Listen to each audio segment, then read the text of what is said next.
Let's go behind the scenes to a man in his first year in a first grade coaching role. His name, the fellow they called the Little Bull in his playing days. At South Sydney, who else but George Piggins?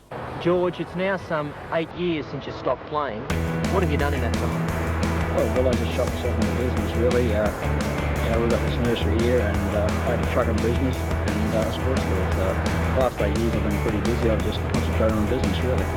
I suppose the image of George Piggins, the player, is very unlike George Piggins, the nursery owner. How did you get into that? Well, funny, my brother went up to Queensland on a holiday, and he came back and he said, I think a nursery would be a good business to get in. And as children, we all work in your uncle's nursery. And I said, yeah, I know where the site is. I said, up here on Gardens Road. And he said, well, you want to go in one? So from there, we just went out and we found out who had the lease, and we bought the lease off the people who had it. And it took about 5 years of going through government departments to get the nursery, but we finally came up with it. It's a beautiful setup here. You can almost hit a golf ball from your tea house down to the adjacent golf course. Yeah, it's absolutely beautiful here. The golf course is magnificent, and it's just a beautiful place to come. So I believe that you've patented a lift loader for trucks.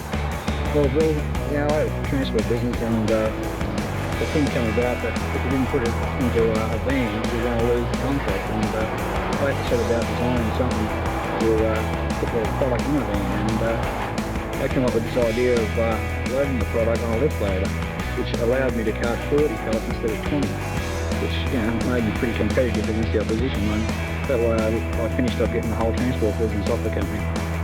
I believe there's quite a humorous story attached to your first ever truck.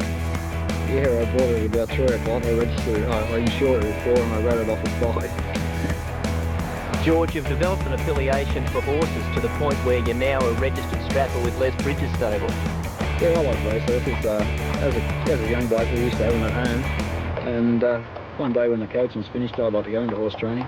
The reason being, I don't like dropping people from football. They like out the team and that. And when you get some bloke says, what'd you drop me for?